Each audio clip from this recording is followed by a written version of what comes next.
Saludos cordiales, bendiciones para todos. Este es su canal Vida y Biblia, un canal donde trataremos temas bíblicos y temas relacionados con la vida cotidiana. Sean ustedes bienvenidos.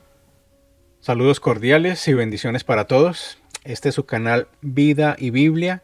Mi nombre es Rubén Farfán y en esta oportunidad les quiero compartir un mensaje de título El pecado. Antes de comenzar con el tema en cuestión, permítame hacerle una pregunta. ¿A quién de ustedes les gusta la física? A mí me gustaba mucho la física, de hecho fui relativamente bueno en mi clase de física durante la secundaria. Como me ha gustado tanto la física, quiero hablarles un poco de física. En 1687 Isaac Newton, un físico, teólogo, inventor, alquimista y matemático inglés, escribió una obra de nombre Principios Matemáticos de la Filosofía Natural. En dicha obra, Newton explica una ley de la física que se llama Principio de Acción y Reacción. Esta ley dice lo siguiente: a toda acción le corresponde una reacción igual pero en sentido contrario. Permítame ilustrarlo con un ejemplo. Cuando tomamos una bola y la lanzamos contra una pared, la bola al chocar contra la pared regresará hacia la misma dirección desde donde fue lanzada. La acción en este caso es el lanzamiento de la bola. La reacción es el regreso de la bola tras chocar con la pared.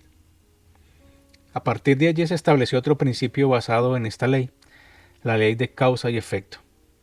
Esta ley explica que toda acción tiene una reacción o efecto equivalente. Es decir, todo lo que hacemos produce un efecto, trae consigo consecuencias.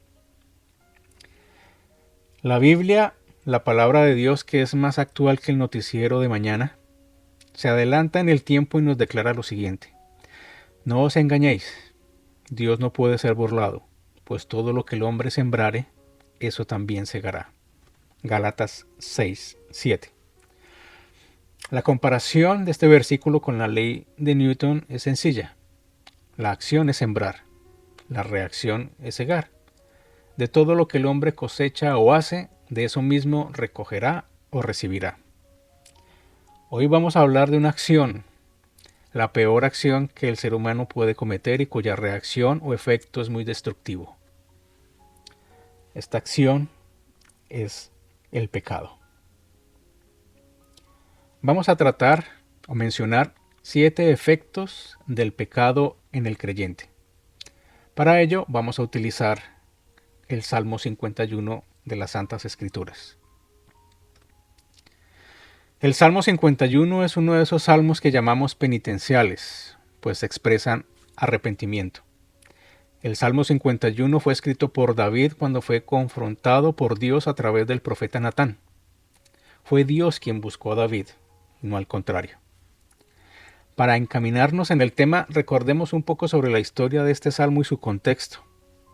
La historia que refiere el Salmo 51 está en 2 de Samuel, entre los capítulos 11 y 12. David estaba en la cúspide del éxito. Su nombre se había hecho grande en toda la tierra. Pero ocurrió algo que marcaría su vida y marcaría su reinado para siempre. Estando él muy tranquilo, relajado y seguro de sí mismo, desatendiendo sus obligaciones como rey, porque él debía estar en esos momentos en el frente de batalla en tierras amonitas, David se levantó de su cama al atardecer y salió a la terraza de su casa. Desde allí observó una mujer que se estaba bañando. Le agradó tanto que averiguó por ella. La hizo traer ante él y cometió con ella adulterio. David, a sabiendas de que ella era esposa de uno de sus mejores hombres de guerra, decidió, sin embargo, tomarla para sí. Algunos estudiosos de las Escrituras afirman que la narración de estos hechos tienen un ingrediente inusual. Si bien David, por ser rey, podía tomar como mujer a cualquier mujer del reino, la mujer se vio forzada a obedecer y a cumplir con su deseo. Y es algo obvio, porque ella era casada y su esposo estaba en la guerra. No es mi intención señalar o juzgar a David. Yo no hubiese actuado mejor que David en tales circunstancias. Mi intención es señalar la gravedad de todo este asunto. No contento con ello David, con acostarse con una mujer casada, David, atormentado por el remordimiento, intentó tapar el sol con un dedo. Hizo todo lo que pudo con tal de ocultar su pecado. David, en su desesperación, cometió otro pecado más. Ideó todo un plan para asesinar al esposo de la mujer. Con ese varón, gracias al plan de David, perecieron en batalla otros hombres valientes del ejército de Israel. David cometió adulterio y fue el autor intelectual de un asesinato que causó la muerte de muchos otros soldados. Después de aproximadamente un año, Dios envía a Natán el profeta a hablar con David. Natán valientemente confronta a David y éste, convencido ya de su pecado, se arrepiente. Dios le perdona la vida pese a que, por la ley, David era digno de muerte. Sin embargo, esto no quedó ahí. Después de estos sucesos, las consecuencias y efectos de tales pecados nos hicieron esperar. La muerte del hijo de Betsabé con David fue el primero de ellos. La historia no termina allí. Sigue una secuencia de hechos desafortunados, terriblemente dolorosos e impactantes que debería hacernos de reflexionar muy profundamente. El pecado de David, como cualquier otro pecado, se dio inicialmente a través de sus sentidos. David vio, luego codició y después tomó. Entró por sus ojos, codició en su corazón y lo llevó a cabo. Pero ¿qué podemos aprender de este relato bíblico? Con relación al efecto que produce el pecado en la vida del creyente, podemos decir que hay al menos 7 consecuencias bien marcadas. Veamos cómo lo explica David en el Salmo 51. Número 1. El pecado mancha el alma. Salmo 51, del 1 al 2. Dice la palabra del Señor lo siguiente. Oh Jehová, ten misericordia de mí conforme a tu misericordia. Conforme a tu inmensa compasión, borra mis transgresiones. Lávame más y más de mi maldad y purifícame de mi pecado. Número 1. El pecado mancha el alma. Número 2. El pecado cauteriza la conciencia y endurece el corazón. Salmo 51, 3 y 4. Porque yo reconozco mis transgresiones, y mi pecado está siempre delante de mí. Contra ti solo he pecado y he hecho lo malo delante de tus ojos, para que seas reconocido justo en tus palabras y reivindicado cuando sentencias. Número 2. El pecado cauteriza la conciencia y endurece el corazón. Número 3. El pecado nos quita el gozo. Salmo 51, 7 y 8. Purifícame con hisopo y seré limpio. Lávame y quedaré más blanco que la nieve. Hazme oír gozo y alegría, y regocíjense los huesos que abatiste. Número 3.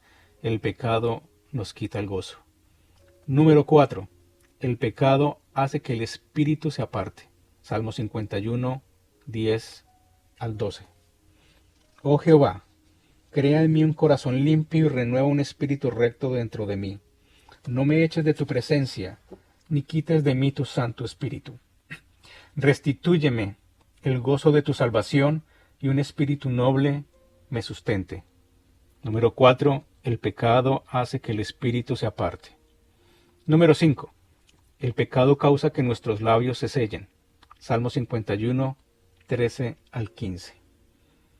Así enseñaré a los transgresores tus caminos, y los pecadores se convertirán a ti. Líbrame del delito de sangre, oh Jehová, Dios de mi salvación, y mi lengua cantará con gozo tu justicia. Oh Dios, abre mis labios, y mi boca proclamará tu alabanza. Número 5. El pecado causa que nuestros labios se sellen. Número 6. El pecado causa que nuestra adoración sea rechazada. Salmo 51, 16, 17. Porque no quieres sacrificio que yo daría, y si doy holocausto, no lo aceptas. El sacrificio grato a Jehová es el espíritu quebrantado.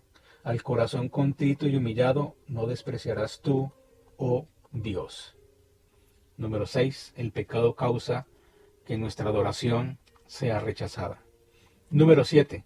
El pecado afecta nuestro entorno o área de influencia. Salmo 51, 18 y 19. Haz bien con tu benevolencia a Sión, edifica los muros de Jerusalén.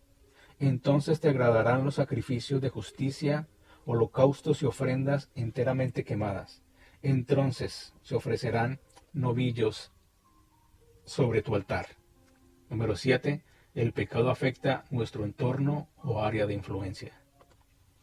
Amados, acabamos de ver al menos 7 consecuencias del pecado sobre nuestras vidas, sobre la vida del creyente. Pero para todos hay esperanza y nuestra esperanza está en Jesucristo. Permítame, y para concluir, leer 2 pasajes bíblicos hermosos que nos muestran la misericordia y la gracia de Dios. Primero está en Primera de Juan 2, del 1 al 2. Dice la palabra de Dios: Hijitos míos, estas cosas os escribo para que no pequéis. Y si alguno hubiere pecado, abogado tenemos para con el Padre a Jesucristo el justo. Y Él es la propiciación por nuestros pecados, y no solamente por los nuestros, sino también por los de todo el mundo. También en Juan, capítulo 1, desde el versículo 8, la palabra de Dios nos dice lo siguiente: Si decimos que no tenemos pecado, nos engañamos a nosotros mismos y la verdad no está en nosotros. Si confesamos nuestros pecados, Él es fiel y justo para perdonar los pecados y para limpiarnos de toda maldad. Si decimos que no hemos pecado, le hacemos a Él mentiroso y su palabra no está en nosotros. He aquí la gracia de Dios, la misericordia de Dios, ofreciendo perdón para todos, a pesar de nuestro pecado. Lo hizo con David, lo ha hecho conmigo, lo puede hacer con cualquiera.